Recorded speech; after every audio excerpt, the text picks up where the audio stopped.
Well, it's official. The final hammer has dropped, and it's going to be impacting millions upon millions of Americans, once again further building the case for additional stimulus. Let's get into it and discuss what is going on and why today is such an impactful day. Welcome, and thank you so much for joining me. If you're new here, or if you haven't done so yet, make sure to hit the subscribe button right down below the video, as I'm back for you each and every day to bring you all of the latest updates and to help you out through this very confusing and difficult time. I get it. Right now is a really tough time, and this month is going to be incredibly busy when it comes to the stimulus package and further talk about stimulus for the American people. So, if you want to stay up to date with everything going on, please make sure to hit the subscribe button right down below the video, and I promise you I'll be here for you every single day to keep you updated with all of the latest updates and things going on. So, thank you again for your support. I truly appreciate it. Let's talk through this. So first, before we get into it, happy Labor Day. I hope all of you are having a very nice long holiday weekend, enjoying the time, and of course, staying safe with everything going on out there. Yeah, there is like a lot of things going on around the country right now. In fact, around the world as well. But either way, I hope that you are just having a nice time and that all is well in your life. So, either way, today is also a very big day when it comes to other things going on in this country. In fact, today marks the day where roughly between 7.5 and about 15 million people are going to be losing unemployment benefits. Now, why do I say such a wide swing between 7.5 million and 15 million people? I've done a ton of research on this, and I continue to see sources all across the board. I see 7.5, 9 million, 12.1, and 16 million people. So, I'm not really sure why there's so much confusion as to why we don't have an exact number of how many people are actually losing benefits as of today, but we do know that it is a lot of people, millions upon millions of people.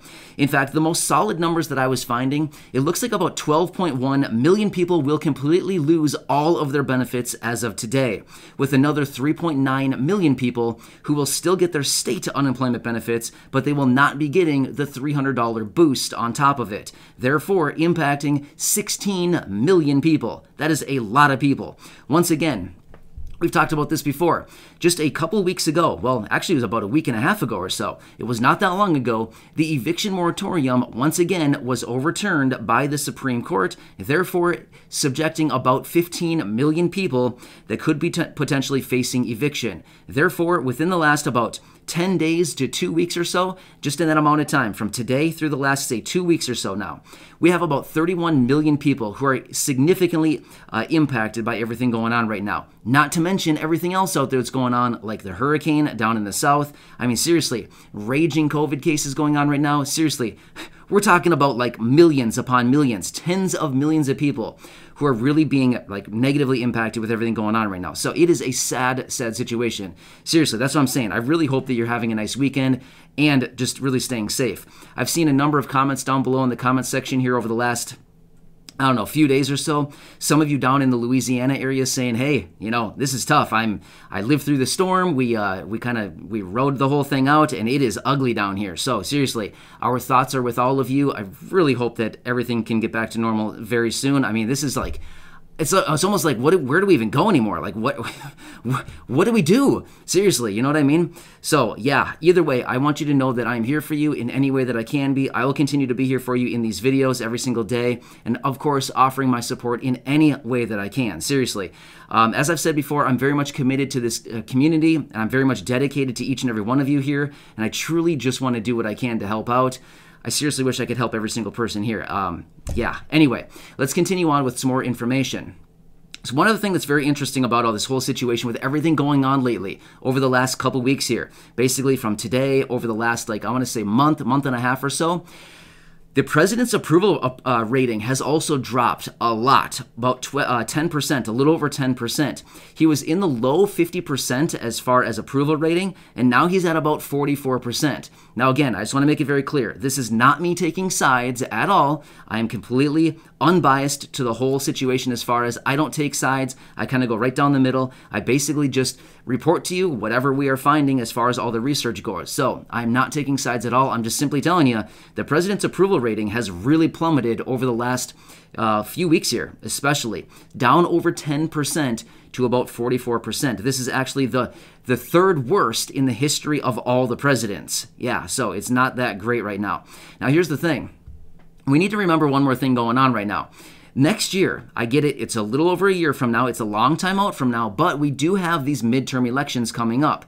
Now, one more thing we need to take in mind is we have this reconciliation bill on the table right now. Democrats are trying to establish a legacy for themselves with this massive $3.5 trillion blueprint of how they want to spend all this money and set up all of these social programs and essentially do all of this additional work for people going forward for many, many years with the $3.5 trillion. But we also need to recognize they also do want to keep control of the House and the Senate next year after the midterm election, right?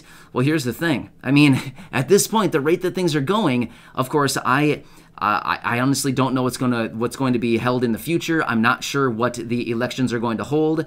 But I mean, at the current rate things are going right now, it's not exactly looking that great. But here's the thing.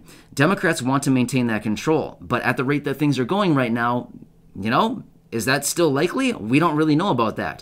But what could they do to regain some confidence within the people? Well, I don't know about you, but I mean, money always talks. You know, you've heard the saying, right? Money talks, something else walks. Yeah, you know exactly what I'm saying, right?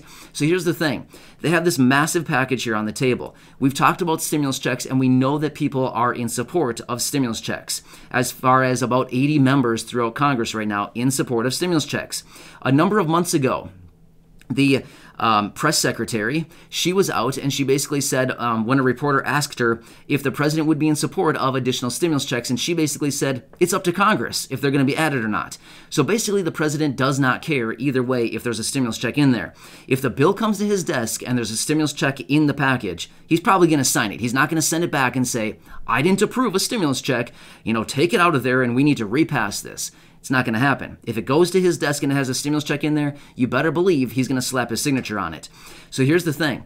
As we know, it's up to Congress right now. Congress is looking out into the midterm elections. Things are not looking very good right now as we currently stand. Of course, things can change very rapidly over the next year to 14 months or so until we actually have the elections next year. But here's the thing. If they really want to solidify their positions, as in solidify their power, as in continue to maintain power across the House of Representatives and the Senate, and of course the presidency, because that won't be changing anytime soon, another few years. But anything like that, if they want to maintain their control, how can they do that? I mean, I know one simple way, simply throwing in a stimulus check, giving us some money, giving the people the relief that is needed during this time could be a sure way to, once again, get some attention and ultimately secure their positions for next year. Now, it's not guaranteed, but that would certainly be one good way to do it. You always know the best way to somebody's heart, well, not to somebody's heart, but the best way to get to somebody a lot of times is giving them some money. I mean, seriously, especially in the situation that we're in right now. If they gave us additional stimulus checks going forward, another one or two this year, another one next year, or whatever they happen to do, maybe permanently raise benefits like we've been talking about for so long now, how many millions of people would that impact and how many millions of people would that include? Well, there's about 80 million people that draw on Social Security, retirement, disability, SSDI, survivors, SSI, VA, and RRB. 80 million plus people just between those programs. That's a large percentage of our population right here, all of which are people who are going out and voting, right? I don't know, seems a little bit interesting to me. But then what again if they send out stimulus checks focused on the lowest income people? Once again, that would encompass a huge percentage of our population, right? So you kind of get where I'm going with this? We've got the midterm elections going on right now. They want to maintain control with the House of Representatives and the Senate. They have this reconciliation bill here opened up. The president's approval rating is dropping. I mean, seriously, they know the recipe for getting the attention that they want.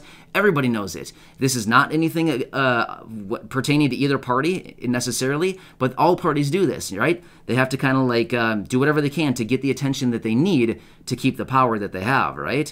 So again, this is not me taking sides at all. We've known this for a very long time now. Politics, this is just kind of how it goes. When it comes up to an election year, we always know that they basically do and say whatever they need to get the control and maintain whatever power that they have, right? I mean, this has been going on for years, and I'm sure it'll continue to go on for many more years, because why would it change? You got to do what you can. So either way, today is another very big day when it comes to all of this going on, especially the expiration of those unemployment benefits. This is once again the second hammer to drop after the eviction moratorium has expired. Well, not really expired, but more like overturned as a result of the Supreme Court just a couple weeks ago.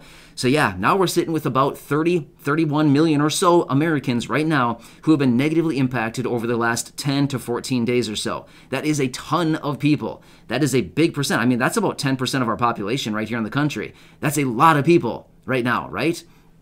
Well, I guess my question would be, how long are we going to continue into the future with this going on right now? People being evicted left and right, people who are receiving unemployment benefits, their income has completely dried up. The reports that I've been seeing are basically saying, you're not going to see all these people go out and get jobs right now. You're just not going to see it. First off, a lot of these people are not working because of specific reasons. You know what I mean? So maybe their industries are shut down. Maybe their companies have, folded, have gone under.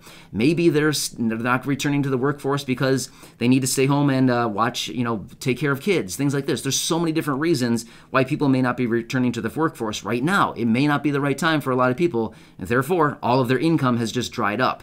So to me, I'm looking at it thinking, at what point, how long is this going to go on for until basically the administration and or Congress looks at this situation and says, we made some really bad mistakes and we've got to go in there and rescue, tens of millions of people now because they're really hurting and we need to infuse cash into the system once again, otherwise known as additional stimulus.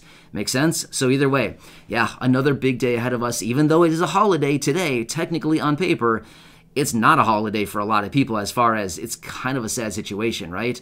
So either way, I'm here for you in any way that I can be. Please leave your comments or questions down below. I'll do whatever I can in the comments section to answer your questions, as in just be here for you. So thank you again for your support. I truly appreciate it. Again, please have a nice day. I hope you are doing well, having a safe time out there, enjoying the long weekend, and just doing whatever you can to just kind of enjoy your time. Seriously, just remember, I'm here for you in any way I can be. Subscribe down below, share the videos with your friends, family, social media, and again, go back and check out some of the other 1,500 videos right here on the channel. Thanks again. I really appreciate you. Enjoy, and I'll catch you.